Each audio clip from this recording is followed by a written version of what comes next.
What are the positive impacts of the NDIS scheme? I'm Mike Loader. I'm Andrew Woodward. Investment Insights starts now. Hello everyone and welcome back to Investment Insights, presented by The Investor's Way, where each episode we dive into the world of wealth creation and provide practical tips of how we can master our money. Now, in this episode, we're unpacking the NDIS scheme, and Andrew Woodward joins me. It's good to have you with me. Thanks, Take us through a little bit more about this topic. So NDIS, and today we've got Di Geddes from Exceptional Care for You. So welcome, Di, and I want to dive straight in. We're hearing a lot of negative stories about the NDIS scheme. And look, you're in it every day. So what are the less well-known benefits of the NDIS scheme that you can share with us today? Thanks, Andrew. Thank you so much for having me, Andrew. There are so many stories I can tell of positive stories in the NDIS. I'm surrounded by them every day, and I'm the most fortunate woman on earth to have that position. We just allow people with disabilities to live a life like we all live every day. It's nothing special, it's not necessarily glamorous, but it means they can get on public transport, they can continue to study, they can be active in their workforce, they can be active in their community, they can socialise, they get to medical appointments, and we help them with their personal care. So it's just letting them lead lives like we lead every single day, without making it incredibly difficult for them. Very good. And so, with so many negative stories out there, like why should investors be looking at properties, NDIS properties, for their portfolios? One of our most positive stories is a 26-year-old guy who shifted out of home for the first time this year to live away from his dad. He has cerebral palsy, so has needed a lot of care over the years, and we've supported him to live in his own apartment. With 12 hours of care a day, 12 to 16 hours of care, he lives there independently. And he's living the life any 26-year-old should. Going out on St Patrick's Day, you know, getting a beer with the boys in the pub, going to the footy every week, doing great stuff every day.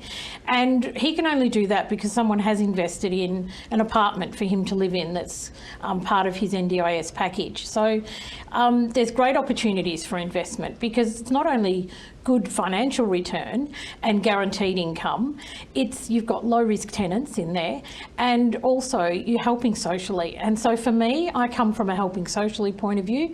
The warm and fuzzies are important for me. Your viewers are probably motivated by something else, and some warm and fuzzies, I hope. So, you know, there's good financial return there. Absolutely. Di, I'm curious to know what an average day looks like in the NDIS scheme for you when you're working and, of course, chasing those warm and fuzzies. So my company has around 60 clients. We're growing all the time, and about 60 staff out there caring for those clients. On an average day, we do around 100 hours of care, and over the month, we do around 3,000 hours of care.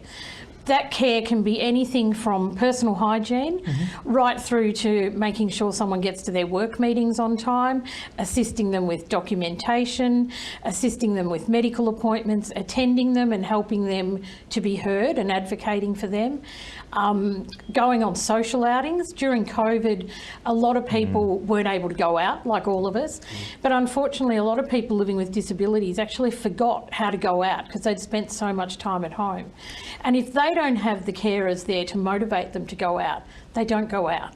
So we actually take people out on bus trips and go for country pub lunches, and it's not so much where we go, it's the chatter in the bus that is just beautiful. I come home from those bus trips and I'm so tired, but I'm so happy that I've had that day because it's such an insight into what a difference we make every single day. 100%, yeah. Very well said. So, looking at these properties as investments, is there any data or information that we can share with our viewers about the economic benefits of the money being spent on the NDIS and generally the scheme benefits? Because like we started out at the beginning, we've got all this negative news out there. Let's share some of that positive impact that this NDIS scheme's having for these people and for the economy generally.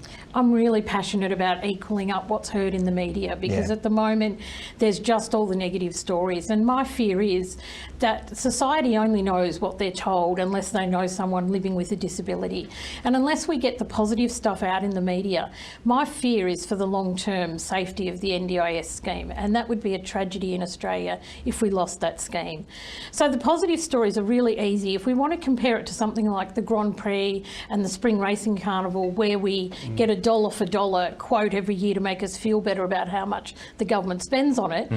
If we spend $1 on the NDIS, we get $2.25 in return. That was from an independent study carried out in 2021. So I suspect it's even more now.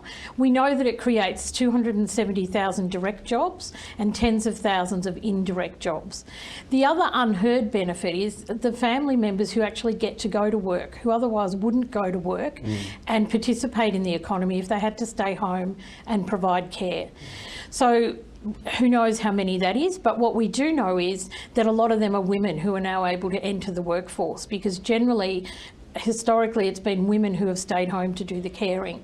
So we're able to introduce more women back into the workforce, and there's so many positives of that, and just generally increase the economic activity through the NDIS scheme. Is that a big thing you see when it comes to the gender disparity, when it comes to working and, you know, getting involved in all of this as well?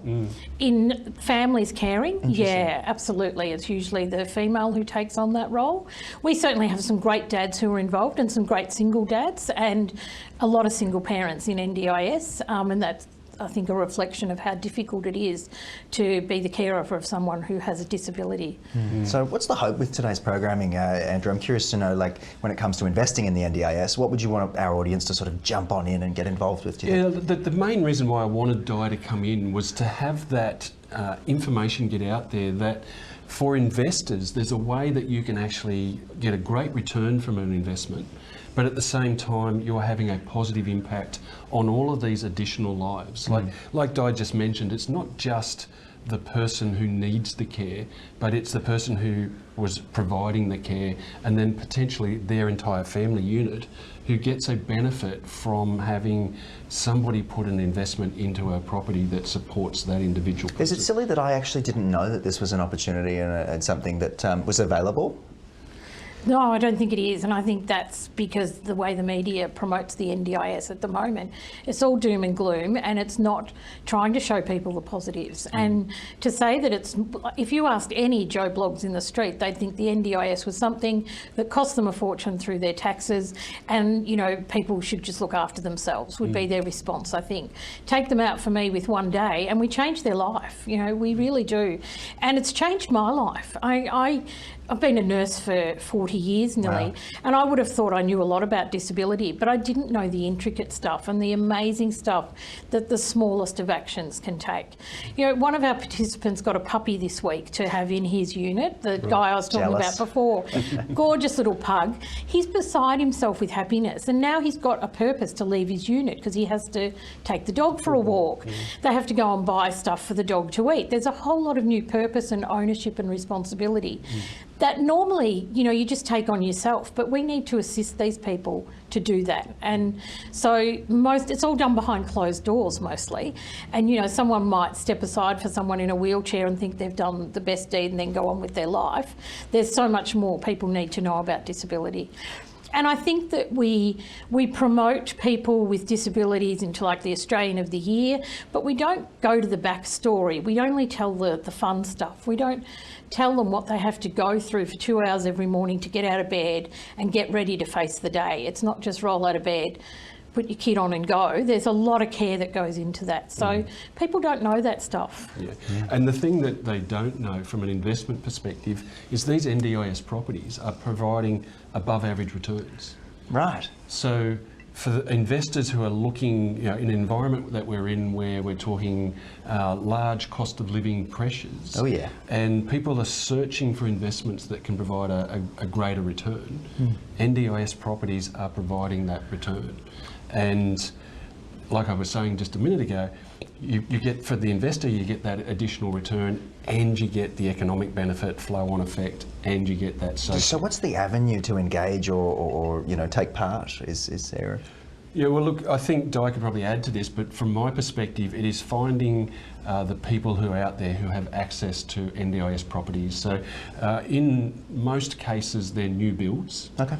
But they don't always have to be that way. But generally, there are people out there who are able to access the land and therefore the property that is built for purpose to get them into these NDIS. Is that the case, Di? Yeah. And you're right, they don't always have to be new builds. They can easily be adjusted. And depending on the person's disability, it may be a psychosocial disability, it may be neurodiverse, the person needs somewhere to live. Yeah. It doesn't need to be someone who needs the toilet at a certain height and the basin at a certain height. So there are, it's not always a big renovation that needs to be done either. And one of the things that people in the scheme, from an investing point of view, that they're fearful of, is that their home, or this particular property investment, if they decide they no longer want to be a part of the NDIS, that the property won't be suitable for another family, and that's not the case either. These homes are built, if you're using the right people, they're built to be fit for purpose, not just for the NDIS scheme, but beyond it as well. That's good to hear. Yeah. You know what, in addition to that though, everyone's getting older, and the house you buy when you're 20 isn't necessarily going to be great for you when you're 50, 60 or 70. 100%. So if you have, or you might break your ankle when you're 20. So if you have a wider bathroom door and a shower you don't have to step into, that's a bonus throughout your whole life. It doesn't have to look like a hospital ward. It just has to look like a really nice bathroom that you don't have to step into. So it doesn't, just because it is NDIS doesn't mean it's a hospital ward. Yeah, that sort of clinical vibe. Yeah. So just to finish, what are some of the key challenges faced by participants and providers within the NDIS? And I guess how can we start to sort of address these issues and I suppose summarise a little bit more about our discussion today? Yeah, I think it would be wrong of me to ignore the negative press completely, because there are dodgy people and they need to be sought out and got rid of. So that's a big challenge for people to find good care providers.